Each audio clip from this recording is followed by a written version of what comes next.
¿Alguna vez nos hemos preguntado cómo es posible que un psicólogo entienda lo que pasa dentro de la mente de otra persona? A ver, no es que tengan una bola de cristal, ¿verdad? No, no, para nada. Es un proceso, uno muy metódico y, la verdad, fascinante. Hoy vamos a echar un vistazo a esas herramientas y técnicas que usan los profesionales para dibujar una especie de mapa del mundo interior de alguien. Vale, vamos a meternos en faena. La pregunta del millón es esta. ¿Cómo se observa algo que no se puede tocar? Algo como los pensamientos, las emociones, los patrones de conducta de una persona. Es que es el gran reto de la psicología clínica. Y la respuesta pues está en un proceso de evaluación muy bien estructurado que combina, y esta es la clave, tres cosas: observar, conversar y medir. Así que este va a ser nuestro recorrido. Vamos a seguir los mismos pasos que seguiría un profesional. Primero, la primera impresión clínica. Luego, nos meteremos de lleno en el arte de la conversación. Veremos también para qué sirven esos guiones, los cuestionarios. Echaremos un ojo a cómo se mide algo tan abstracto como la inteligencia. Y al final, lo más importante, cómo se junta todo para que tenga sentido. Y es que todo empieza incluso antes de que se haga la primera pregunta. En serio, desde el mismísimo momento en que una persona cruza la puerta de la consulta, el psicólogo ya está observando. Pero ojo, que no se trata de juzgar, para nada. Se trata de recopilar datos objetivos que son como las primeras miguitas de pan, las primeras pistas. Y para que esto no suene tan teórico, vamos a hacer una cosa. Vamos a seguir un caso clínico, uno que lo ilustra a la perfección. Imaginemos la escena. Una mujer de unos 25 años que llega para una primera evaluación. ¿Qué es lo primero que se ve? Su apariencia. Lleva una de esas batas de papel de hospital, pero aquí viene lo curioso. La ha cortado.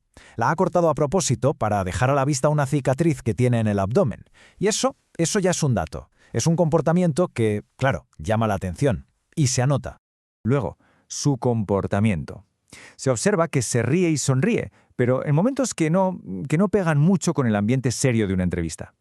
Es como si su atención se fuera a otro sitio y al clínico le resulta difícil, de verdad, mantener el hilo de la conversación con ella. Y claro, todo esto nos lleva a fijarnos en su proceso de pensamiento. Habla rapidísimo, va saltando de un tema a otro sin que parezca haber una conexión lógica entre ellos. Esto, en el argot clínico, tiene un nombre. Se llama fuga de ideas. Pero es que además expresa creencias muy firmes que suenan irreales. Por ejemplo, dice que es un ángel y que está aquí con una misión divina. A ver, todo esto que se está observando no es al azar, ¿eh? No es que el clínico se fije en lo que le apetece. Como podemos ver aquí, todos se organizan un marco muy estructurado. Se le llama la exploración inicial o el examen del estado mental. Básicamente es una lista de control para evaluar sistemáticamente cada área: la apariencia, la consciencia, la actividad psicomotora, el lenguaje, el pensamiento. Así se aseguran de no dejarse nada en el tintero. Bien, una vez completada esta primera fase de observación, pasamos a la que es probablemente la herramienta estrella de un psicólogo: la entrevista. Pero claro, no todas las entrevistas son iguales. Digamos que hay dos grandes maneras de abordarlas. Por un lado, tenemos la entrevista semiestructurada. Esta es más flexible, ¿sabes? Es como una conversación guiada, donde se puede explorar a fondo lo que la persona cuenta, seguir sus propias pistas. Por otro lado, está la estructurada. Esta es mucho más rígida. Es casi como un cuestionario que se lee en voz alta. Se sigue un guión fijo de preguntas y esto garantiza que se cubran todos los puntos necesarios para un diagnóstico, aunque claro, deja menos espacio para la improvisación. En la semiestructurada, por ejemplo, hay una técnica que es oro puro. Se le pide a la persona algo como lo que vemos. Cuénteme la última vez que tuvo ese problema, como si fuera una película.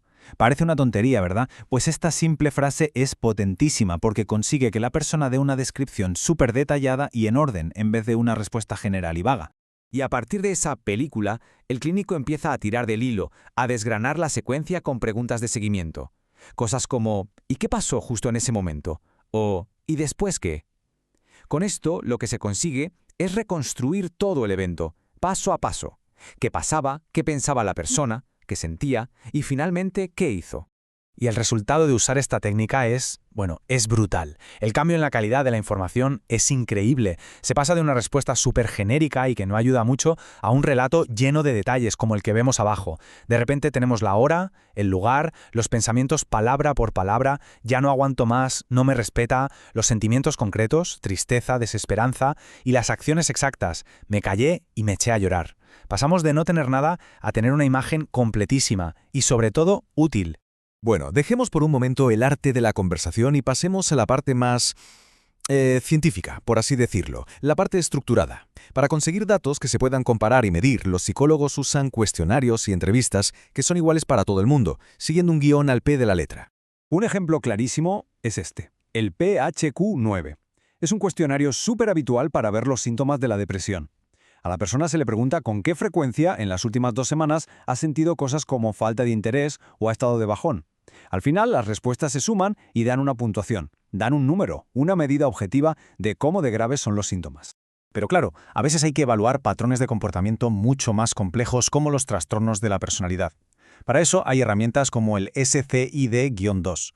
Esto ya no es un simple cuestionario, es una entrevista estructurada muy larga que guía al profesional pregunta por pregunta para comprobar si la forma de ser y de actuar de una persona encaja con los criterios de, por ejemplo, un trastorno de la personalidad por evitación, como el del ejemplo. Y esto es súper importante. La evaluación no va solo de poner etiquetas o diagnósticos. Lo fundamental es entender cómo todo esto afecta a la vida real de la persona. Y para eso existen herramientas como el WHO DAS 2.0, que es de la Organización Mundial de la Salud. Lo que mide es precisamente eso, el impacto, la discapacidad. Evalúa si hay dificultades en cosas tan del día a día como pensar con claridad, moverse, cuidarse o relacionarse con los demás. Vale, y ahora vamos a otra área clave de la evaluación. La medición de las capacidades cognitivas. Y aquí entramos en un terreno pantanoso, un concepto que todo el mundo usa pero que a menudo se malinterpreta, la inteligencia. Entonces, ¿qué es exactamente la inteligencia para un psicólogo? La definición más técnica nos dice que es la capacidad que tenemos para resolver problemas con un objetivo, adaptarnos a lo que nos rodea. Ojo, que esto no es solo ser listo o sacar buenas notas. Incluye también la habilidad para aprender de lo que nos pasa y para usar el razonamiento abstracto, o sea, para manejar ideas y conceptos que no se pueden tocar. Ahora, mucho cuidado. Es importantísimo tener claras las limitaciones de los test de inteligencia, los de CI. Vamos a ver, primero, no existe un único test que valga para todo el mundo. Segundo, y esto es crucial, están muy influidos por la cultura. ¿Qué significa esto? Pues que pueden dar resultados que no son justos si se le pasan a una persona de una cultura diferente a la de quienes crearon el test.